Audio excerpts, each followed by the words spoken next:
जय श्री कृष्ण।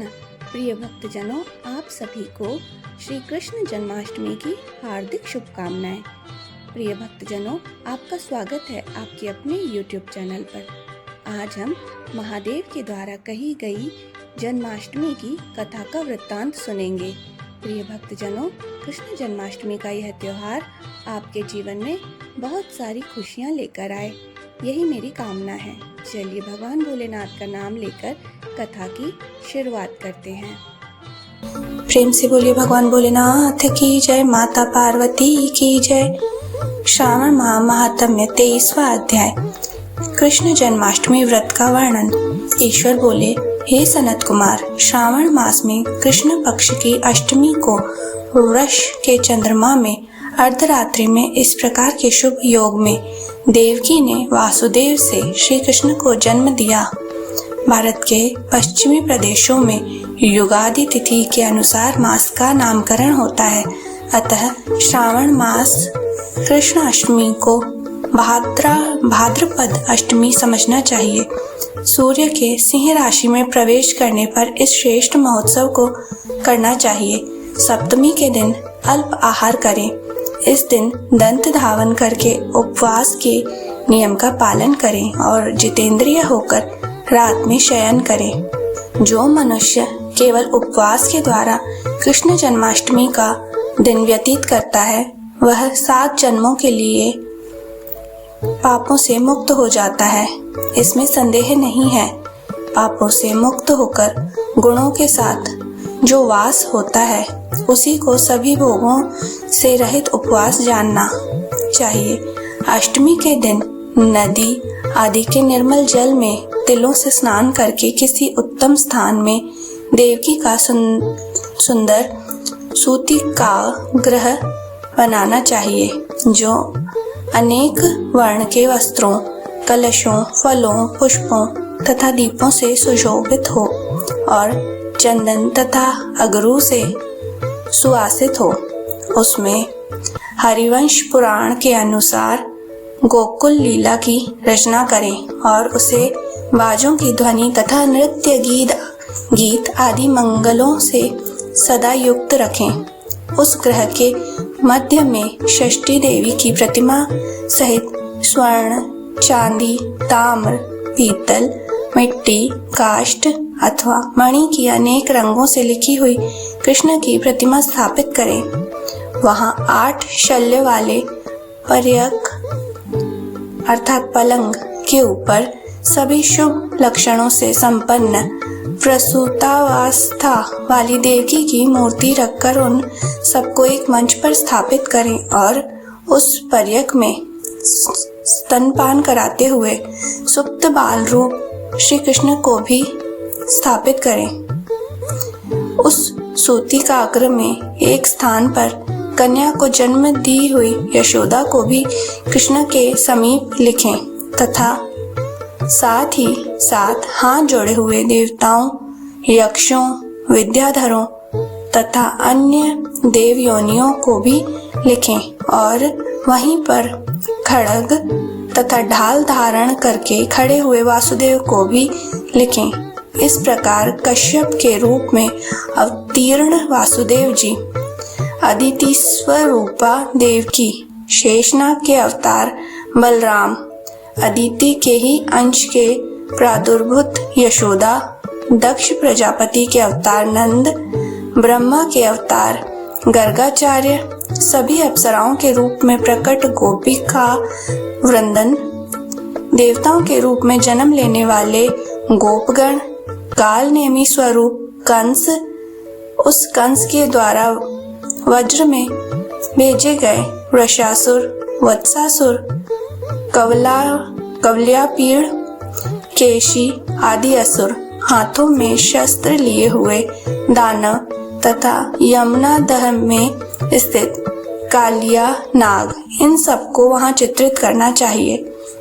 इस प्रकार पहले इन्हें बनाकर श्री कृष्ण ने जो कुछ भी लीलाएं की हैं, उन्हें भी अंकित करके भक्ति परायण होकर प्रयत्न पूर्वक 16 उपचारों से देव की इस मंत्र के द्वारा उनकी पूजा करनी चाहिए।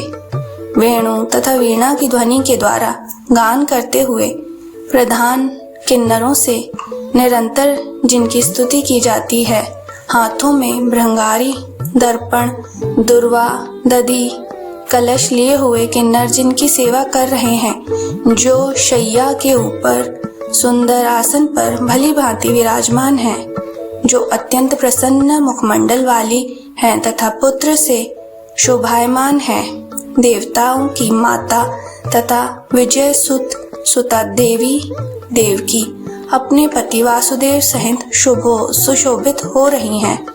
उसके बाद विधि जानने वाले मनुष्य को चाहिए कि आदि में प्रणव तथा अंत में नमः से युक्त करके अलग अलग सभी के नामों का उच्चारण करके सभी पापों से मुक्ति के लिए देवकी, वासुदेव, बलदेव, नंद तथा यशोदा की पृथक पृथक पूजा करनी चाहिए।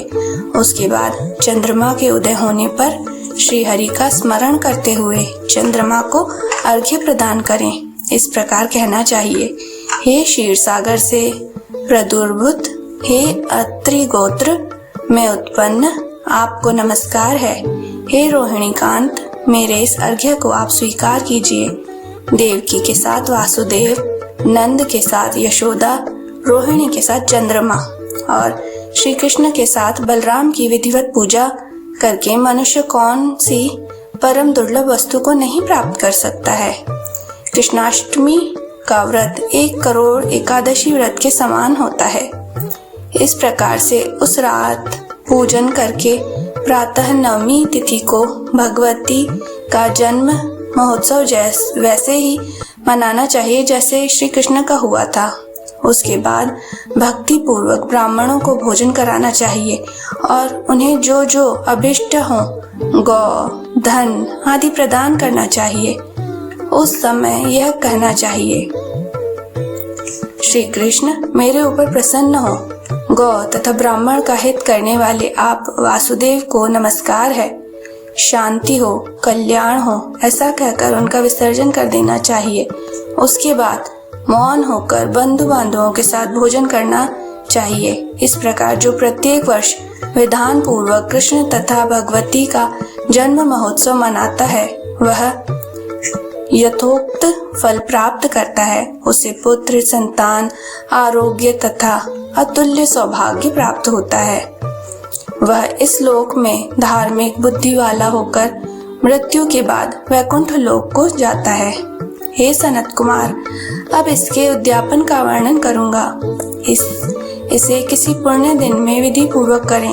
एक दिन पूर्व एक बार भोजन करें और रात में हृदय में विष्णु का स्मरण करते हुए शयन करें। इसके बाद प्रातः काल संध्या आदि कृत्य संपन्न करके ब्राह्मणों स्वस्ति वाचन कराएं और आचार्य का वर्णन करके ऋत्विजों की पूजा करें। इसके बाद वित्त शाच्य से रहित होकर एक पल अथवा उसके आधे अथवा उससे भी आधे पल स्वर्ण की प्रतिमा बनवानी चाहिए और इसके बाद रचित मंडल के भीतर ब्रह्मा आदि देवताओं की स्थापना करें।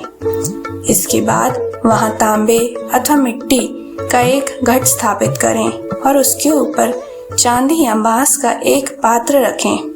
उसमें गोविंद की प्रतिमा रखकर वस्त्र से आच्छादित करके व्यक्ति 16 उपचारों से वैदिक तथा तांत्रिक मंत्रों के द्वारा विधिवत पूजन करे।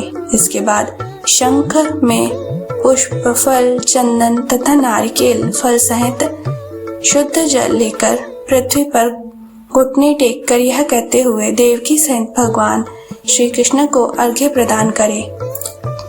कंस के वध के लिए, पृथ्वी का भार उतारने के लिए, कौरवों के विनाश के लिए तथा दैत्यों के संहार के लिए आपने अवतार लिया है।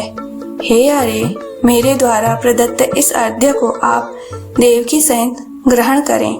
इसके बाद बुद्धिमान को चाहिए कि चंद्रमा को पूर्वोक्त विधि से अर्घ्य प्रदान करें। पुनः भगवान से प्रार्थना करें, हे जगन्नाथ, हे देवकी पुत्र, हे प्रभु, हे वासुदेव पुत्र, हे अनंत, आपको नमस्कार है।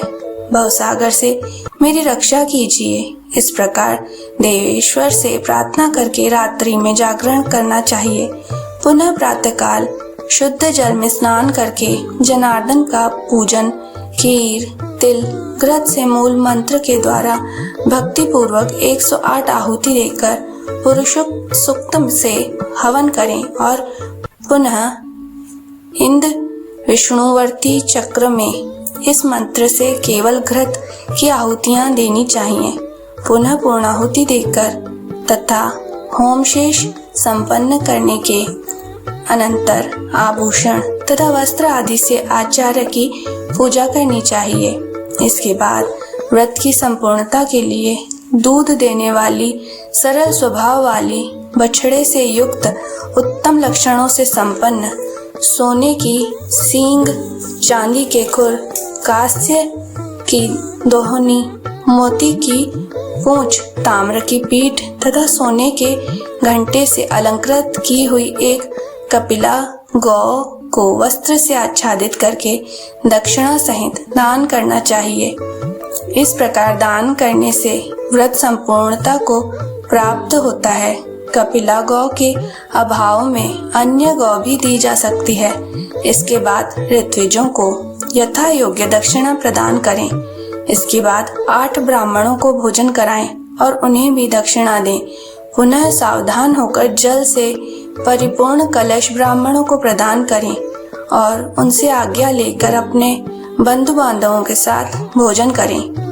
हे ब्रह्मपुत्र, इस प्रकार व्रत का उद्यापन कृत्य करने पर वह बुद्धिमान मनुष्य उसी क्षण पाप रहित हो जाता है और पुत्र पौत्र से युक्त तथा धन धान्य से संपन्न होकर बहुत समय तक सुखों का उपभोग कर अंत में वैकुंठ प्राप्त करता है। इस प्रकार श्री स्कंद पुराण के अंतर्गत ईश्वर सनत कुमार संवाद में श्रावण मास महात्म्य में कृष्ण जन्माष्टमी व्रत का कथन नामक 23वां अध्याय पूर्ण हुआ। प्रेम से बोलिए भगवान भोलेनाथ की जय, माता पार्वती की जय। इसी तरह हम क्रम जारी रखते हुए 24वें अध्याय में मिलेंगे। हर हर महादेव।